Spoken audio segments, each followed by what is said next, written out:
आदाब दोस्तों, मैं हूं गालिब कुमाल और आप मुझे यूट्यूब पे देख रहे हैं। दोस्तों, सबसे पहले आपको ये याद दिला दूं कि मेरा चैनल पाकिस्तान में ब्लॉक है, उसका मेन पेज दिखाई नहीं देता और बहुत सी उसकी वीडियोस दिखाई नहीं देती। उसके लिए आप अपना कंट्री चेंज कर सकते हैं या फिर वीपीएन लगा सकते हैं। तो दोस्तों, आज हम बात करेंगे मज़हब ने दुनिया को क्या दिया है और साइंस ने दुनिया को क्या दिया, और मज़हब की बरकतें और साइंस की बरकतें अगर दोनों को आपस में कंपेयर किया जाए तो दोनों में से कौन सी ज़्यादा है और कौन सी कम है। कार्ल मार्क्स ने कहा था कि religion is the opium of the masses, कि मज़हब जो है वो आवाम के लिए अफ्यून है कि अफ्यून खाएं और सोए रहें।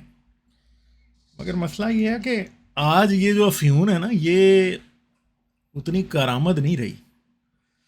तो एक बड़ी सिंपल सी बात सोचते हैं कि साइंस ने इंसान का ज़्यादा फ़ायदा किया या इंसान के उस नॉलेज ने, या मज़हब ने ज़्यादा फ़ायदा किया। मज़हब तो कहने को आफाकी है, खुदा की तरफ से है, चाहे दुनिया का कोई भी मज़हब हो। वो तो भगवानों की और खुदा की और नबियों की बातें हैं जी, और इंसान के भलाई और फ़ायदे के लिए हैं, और इंसान की बहुत भलाई इन्होंने की है।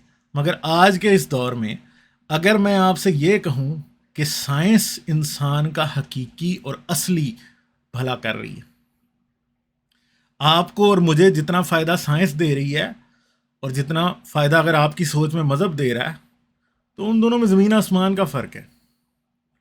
और अगर मज़हब की दी हुई चीज़ें उनको हटा लिया जाए तो आप समझेंगे, बहुत से लोग ये समझेंगे शायद दुनिया दरम बरम हो जाएगी, इंसान की ज़िंदगी तबाह हो जाएगी। मगर दूसरी तरफ जो साइंस ने चीज़ें दी हैं, अगर उनको हटा लिया जाए तो फिर इंसान के साथ क्या होगा? क्या कोई कंपैरिजन है दोनों में कि मज़हब की चीज़ें हटा लें और फिर साइंस की चीज़ें हटा लें? दोनों में से किस में इंसान का नुकसान ज़्यादा होगा? शायद आपने कभी इस एंगल से सोचा भी ना हो। मसला ये है कि खुदा ने आपको जो चीज़ें समझ रहे हैं कि खुदा ने दी थी, उनका फ़ायदा कितना है, सोचने की बात है। तो कई बार ये क्वेश्चन किया जाता है मुझसे, ख़ास तौर पे जब लाइव स्ट्रीम भी हो रही होती है, और कई बार वैसे भी बहुत से दोस्त आके पूछते हैं, आप लोगों से आपका मज़हब क्यों, उनका मज़हब क्यों छीनना चाहते हैं, आप उनको तकलीफ़ में क्यों मुब्तला करना चाहते हैं। तो मैंने पहले भी एक बड़े समझदार बंदे से ये बात की थी, हमारे एक दोस्त से, जब उन्होंने मुझसे ये सवाल पूछा कि जी आप लोगों से उनका मज़हब क्यों छीनना चाहते हैं। तो मैंने कहा चलें मज़हब छोड़ देते हैं, एनेस्थीसिया छीन लेते हैं। एनेस्थीसिया छीन लेते हैं। सोचें आप खुद, आज अगर आपके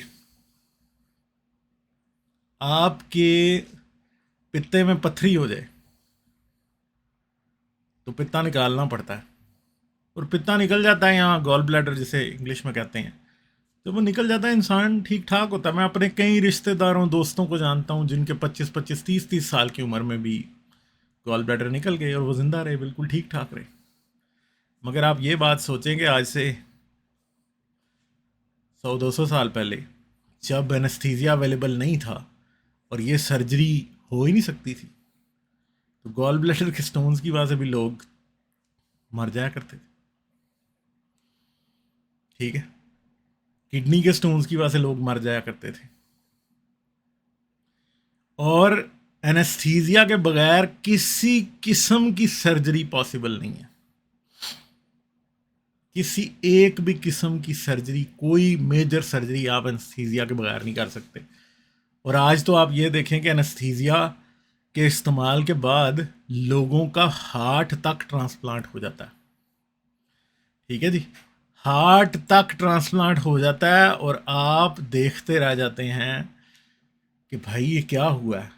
ये तो इंसान जो मरने वाला था वो बच जाता है। तकलीफ से बचाना तो एक बात है, मगर एनेस्थीसिया जितनी बड़ी नेमत है और जितनी बड़ी साइंस की डिस्कवरी है, और उसे यूज़ करने के बाद जिस तरह आप लोगों को तकलीफ़ और दर्द से ना सिर्फ बचा सकते हैं, बल्कि उनकी ज़िंदगी जो कि ख़त्म होने जा रही थी उसे आप बदल सकते हैं।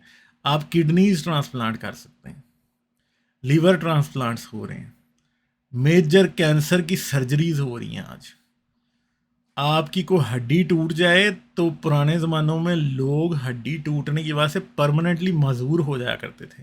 आज एनेस्थीसिया की बरकत से आपकी वो हड्डियां रिपेयर कर दी जाती हैं। आज आपके नी रिप्लेस कर दिए जाते हैं, आपके जॉइंट्स कई किस्म के रिप्लेस कर दिए जाते हैं। आपकी कमर की हड्डी का सत्यानाश हुआ होता है, उसको रिपेयर किया जाता है सर्जरी के थ्रू एनेस्थीसिया की बरकत से। तो फ़र्ज़ करेंगे आज दुनिया में एनेस्थीसिया ना हो तो क्या होगा फिर? आप खुद सोचेंगे। बहुत से लोग जिनकी बीमारियां, जिनके प्रॉब्लम्स आज क्योरेबल हैं, वो सबके सब बिल्कुल लाइलाज हो जाएंगे। लोग मर जाएंगे सर्जरी के बगैर। देखें, एक सिंपल बात है कि आज से हज़ारों साल पहले आने वाले अंबिया या अवतार या भगवान जो भी थे, क्या उनके जहन में कभी ये बात थी कि एक इंसान का दिल बदल दिया जाएगा? यानी कुरान और अंजील और तौरात और बहुत सी दूसरी किताबें मजहबी ये कहती हैं अपने दिल में ख्याल करो।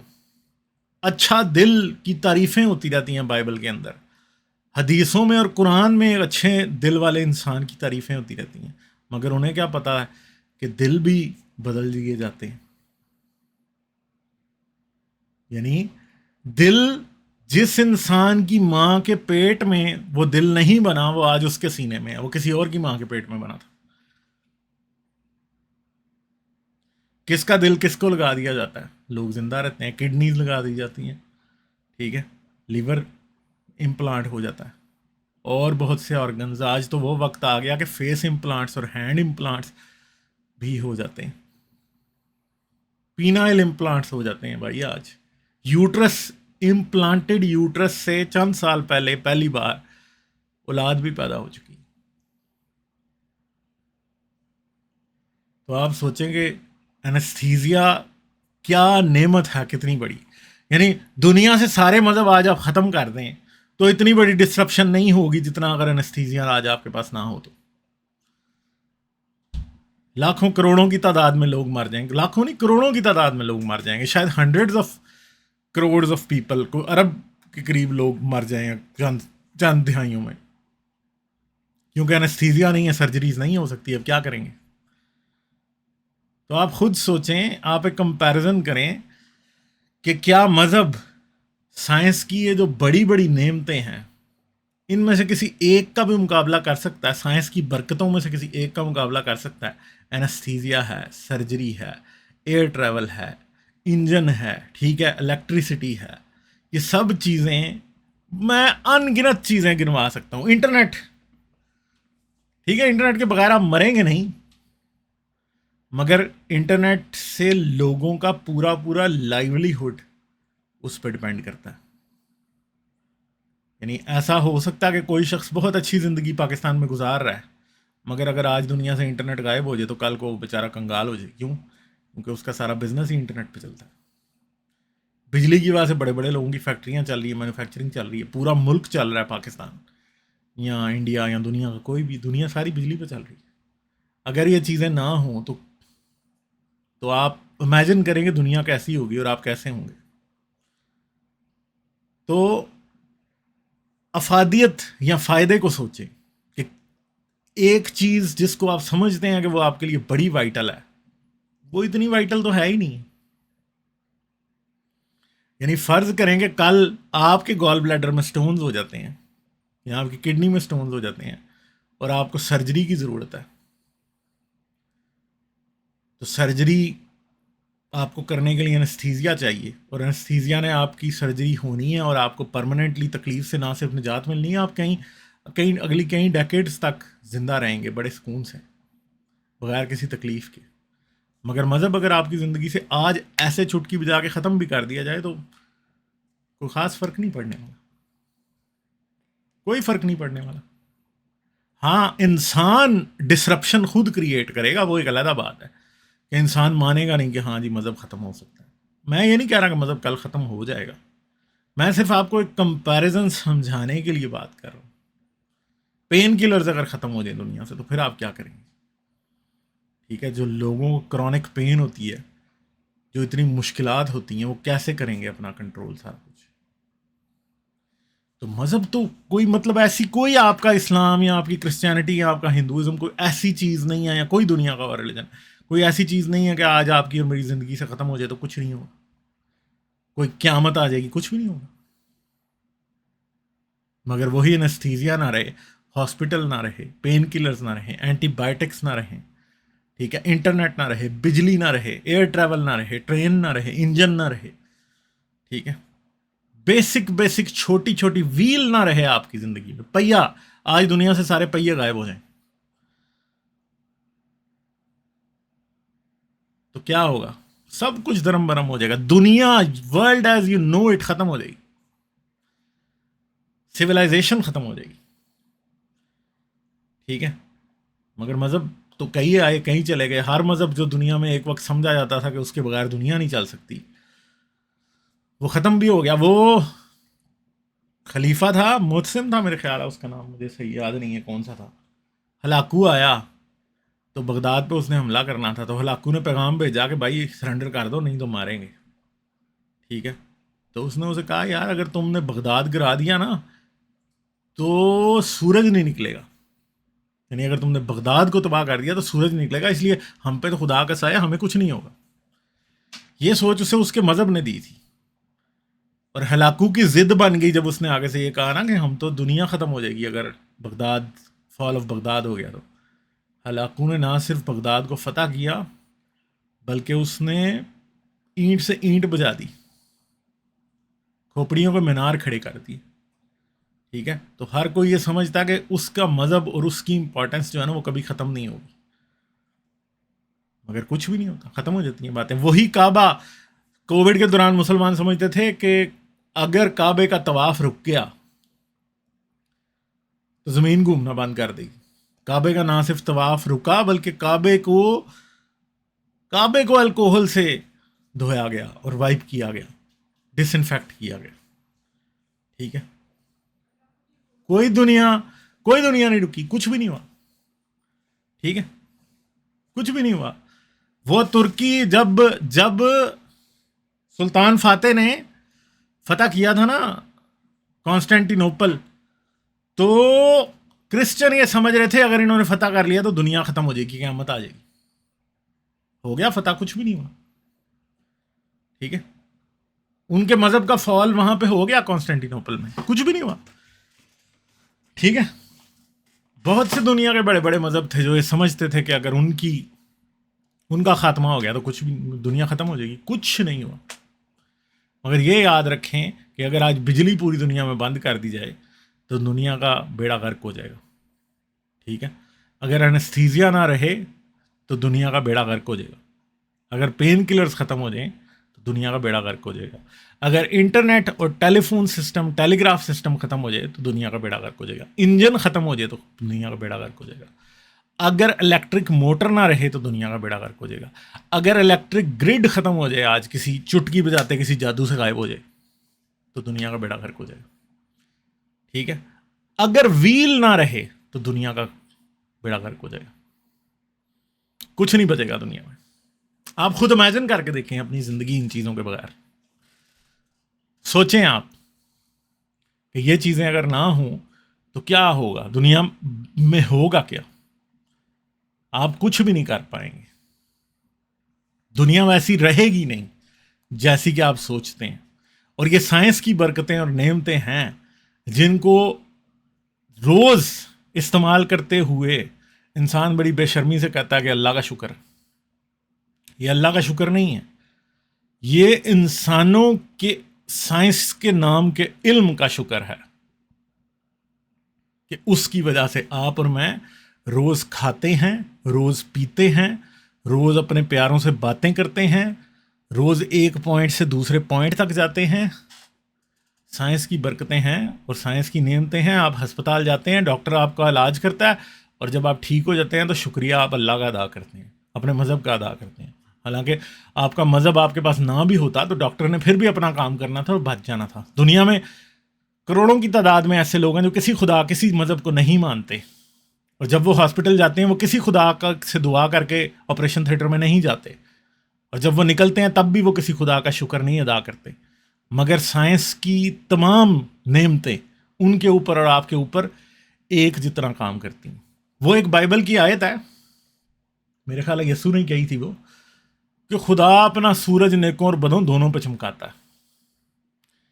तो साइंस भी अपना साइंस की जो नेमतें हैं वो सबके लिए काम करती हैं, चाहे आप साइंस को माने या ना माने।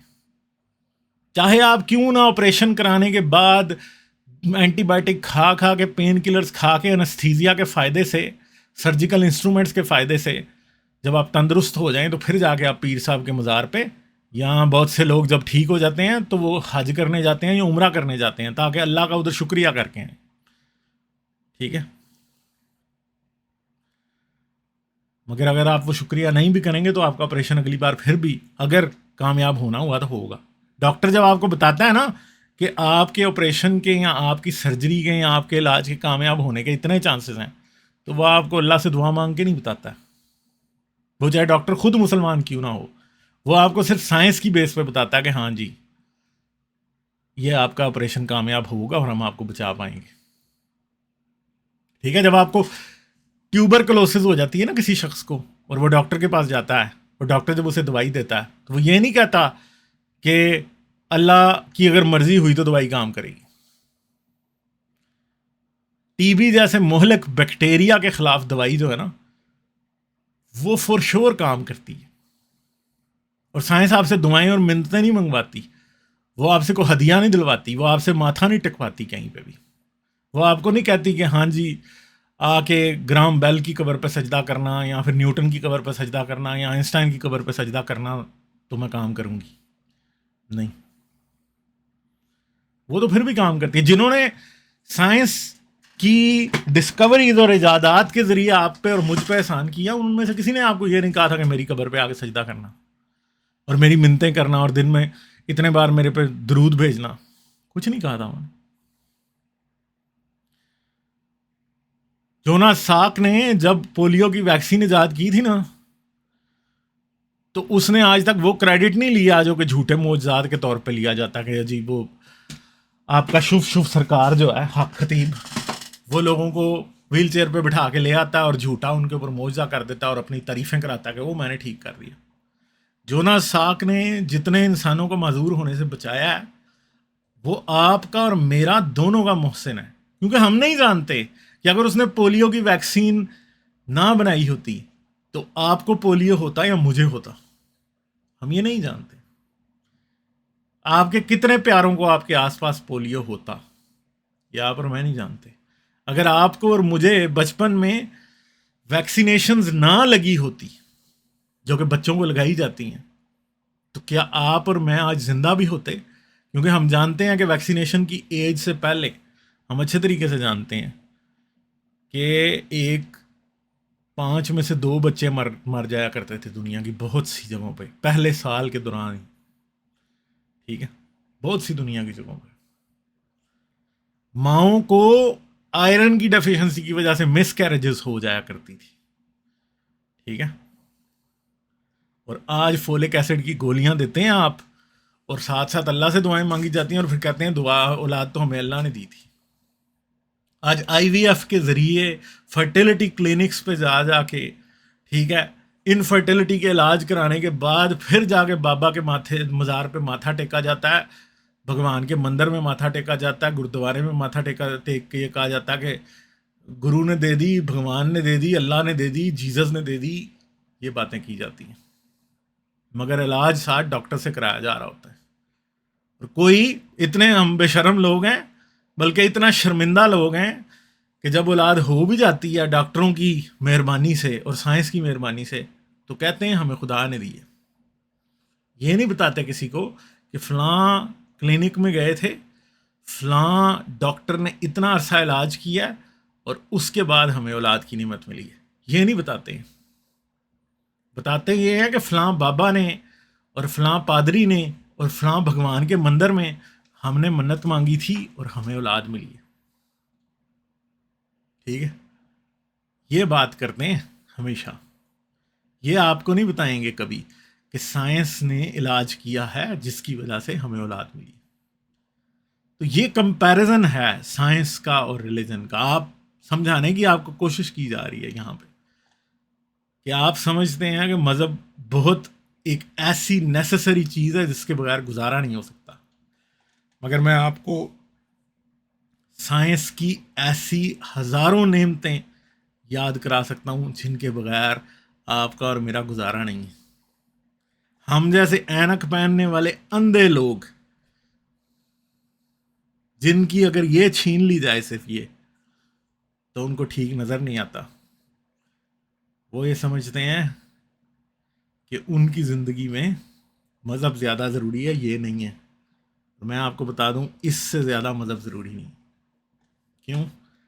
क्योंकि ये याद रखिएगा, जब पुराने ज़मानों में किसी की नज़र कमज़ोर हुआ करती थी ना, तो बस कमज़ोर होते चली जाती थी और इंसान आखिरकार नाबीना या ब्लाइंड हो जाता था।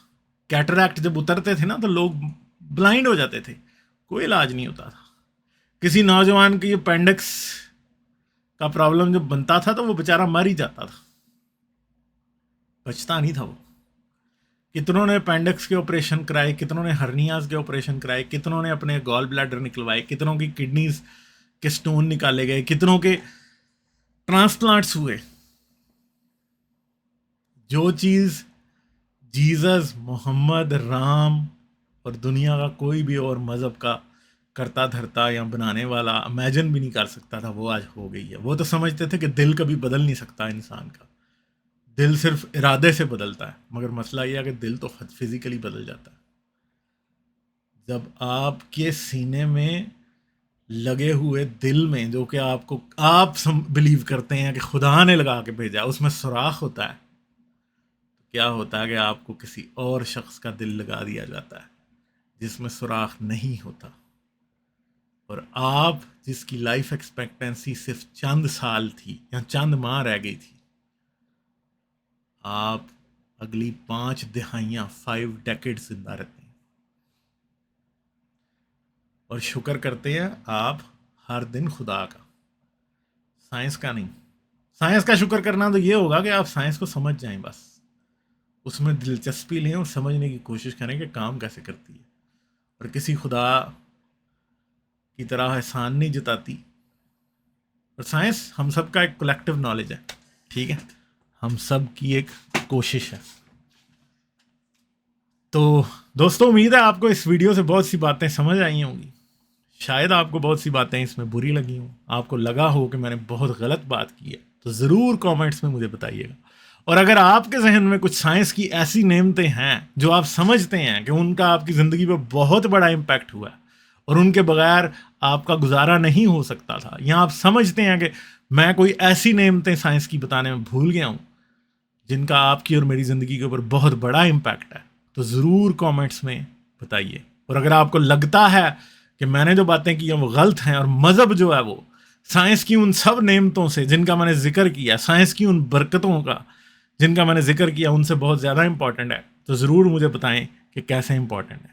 क्योंकि मैं ज़रूर जानना चाहूँगा कि आप कैसे समझते हैं कि इस्लाम या क्रिश्चियनिटी या हिंदुज़म या बुद्धिज़्म या सिखिज़म या दुनिया का कोई भी और मज़हब साइंस की नेमतों और बरकतों से ज़्यादा नेमतें और बरकतें आपको देता है। उसके फल आज इंसान के हाइब्रिड फल जो हमने बनाए हैं उनसे ज़्यादा मीठे हैं। ज़रूर मुझे बताइएगा, ठीक है। जाने से पहले इस वीडियो को लाइक करें, चैनल को सब्सक्राइब करें, ऑल नोटिफिकेशन ऑन कर लें।